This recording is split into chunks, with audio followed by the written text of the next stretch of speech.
Mfalme wa Misri wakati akaota ndoto, akamwambia miaka 7 ya kwanza kutakuwa na njaa, miaka 7 ya kwanza kutakuwa na chakula, miaka 7 inayofuata kutakuwa na njaa. Swala sio kujua kutakuwa na baridi, swala ni kujua kwamba baada ya kipindi cha joto, baada ya mavuno kuna njaa. Kwa hakikisha umeweka akiba. Leo unaweza kupata hela fulani, usipende kutaka kwenda kuitumia hela yote. Jifunze kuwa na akiba fulani ambayo unaiweka kwa njia ya kibubu, kwa njia ya simu, kwa njia yoyote katika maisha. Hilo la kwanza. La pili, nimekwambia kama nakufundisha namna gani nyakati, kama nimekwambia kuhusu majira. Sasa ni majira ya joto au baridi. Sasa nataka kufundisha nini cha kufanya. Tatizo sio majira. Ni sawa sawa sasa hivi unaona kuna mvua zinaendelea. Kuna wajanja wameenda kulima mashamba. Watapanda nini? Walishatambua kwamba majira unaweza kupanda kitu fulani kazao pesi. Lakini kuna watu wamekaa tu wanaisubiri mvua inakwenda. Wanalia mahindi yanaharibika. Lakini mwenye akili timamu anasema hivi nifanye nini sasa? Kamvua kanaendelea aka. Najua kanaweza kwenda mpaka mwisho wa mwezi. Kitu gani kije kichwani? Ndio nini cha kufanya? Baba nisaidie nijue nini cha kufanya katika maisha yangu. Swala sio majira, swala ni nini ulifanye wakati majira yanapokuja. Wakati wa joto, jifunze kumtegemea Mungu kwa maombi. Ngoja nikwambie kitu. Mtumishi wa Mungu Daudi katika Biblia hii alikuwa anaomba mara 3 kwa siku. Mara 5, lakini mara 3 kawaida. Asubuhi, mchana na jioni. Jifunze kuwa na tabia hiyo kama Mkristo. Usiwe mtu ambaye ukija kanisani ndio unaomba, ila katika maisha yako asubuhi utaamka kuomba. Ukimtafuta hata kama kuimba tu, kumshukuru Mungu na kuikabidhi siku. Unapotembea mchana ukipata nafasi mshukuru Mungu.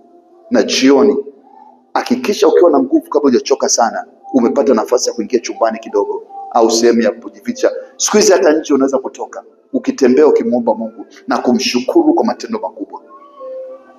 Jifunze. Kwa nini nasema hivyo? Ukijenga tabia hiyo, naomba nikwambie, wale malaika wa Mungu wanasema wanakuja karibu. Anayetusaidia katika maisha yako kupata riziki na neema ni malaika.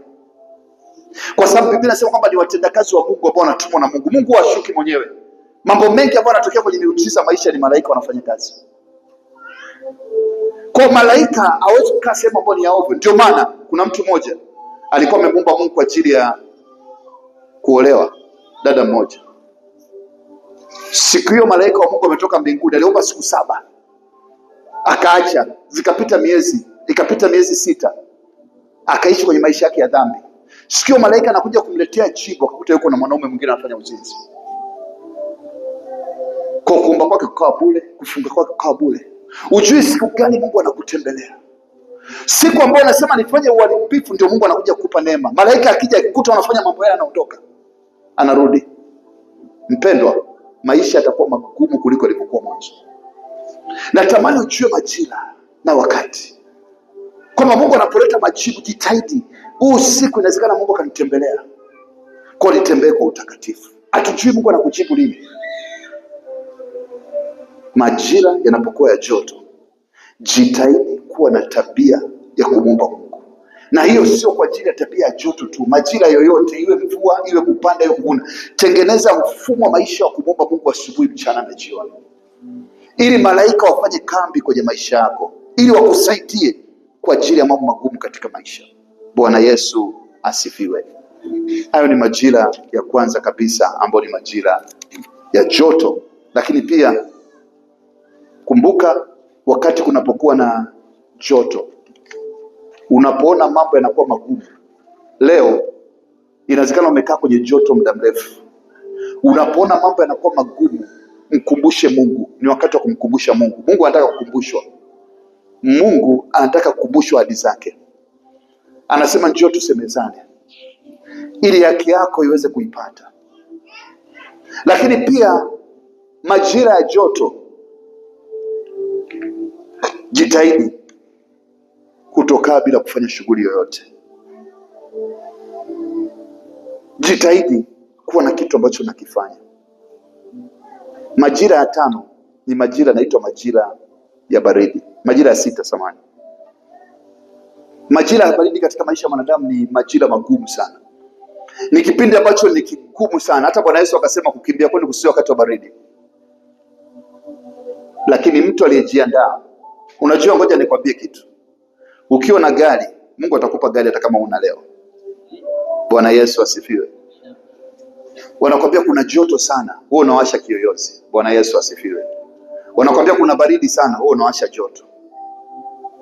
Maana kwamba ukiwa umejiandaa, majira yote yatakayokuja kwenye maisha yako unaweza kuyamudu. Wakati wa baridi sio wakati wa kutafuta blanketi. Unatafuta blanketi wakati wa joto ili likusaidia wakati wa baridi. Wakati wa njaa sio wakati wa kwenda kutafuta chakula. Unakuwa uliandaa chakula tayari ili ukitumia wakati wa joto wa njaa. Kwa maandalizi ya moyo ni ya muhimu sana. Lakini huwezi kuandaa moyo kama ujui majira gani ambayo yako mbele yako. Kwa jipange vizuri. Kwa kumalizia,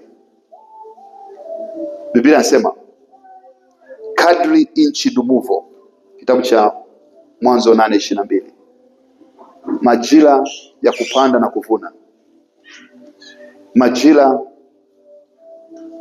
ya baridi na joto, majira ya kiangazi na majira ya mvua, usiku na mchana havitakoma. Majira ya mwisho ni usiku na mchana kwenye maisha yako. Mpendo katika Bwana,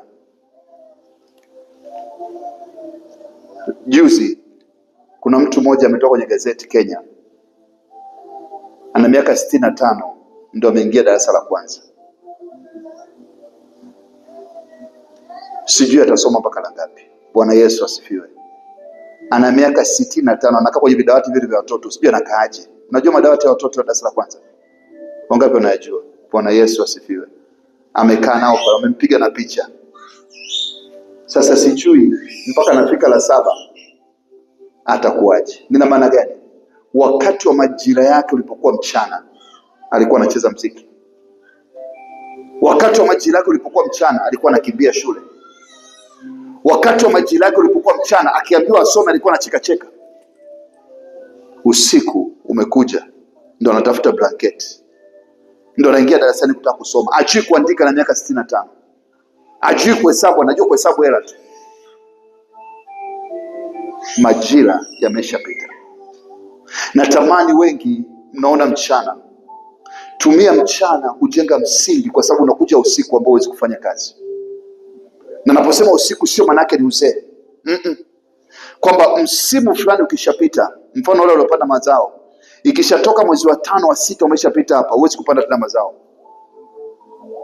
Kwa hiyo ninatamani ujijue uko wapi. Hatua ya kwanza, jijue kwamba uko katika majira gani. Alafu ukishajijua, ndipo sasa uchukue hatua kuweza kujua ufanyeje katika majira ambayo yanakuhusu. Kwa sababu usipofanya hivyo, majuto ni mjukuu. Usiruhusu ukawa na majuto. Hapa kuna vijana ambao wanacheza mpira. Unapozidi kuchelewa muda mwingi zaidi kujua mpira, mwaka wa kwanza, wa pili, wa tatu, utafika hatua unakuwa mzee. Huwezi tena kucheza mpira. Utakuwa sawa sana mimi. Ukinipa mpira nipige daladala, naweza kurusha huko nikapiga chenga, nikapiga nje. Kwa kuna majira ambayo ukiyatumia vizuri yatakusaidia kule mbele. Lakini majira hayo ukiacha leo, naomba nikwambie, yakipita yamepita. Ninatamani leo kupitia ibada hii Mungu aongee na roho yako. Ujijue kwanza uko katika majira gani.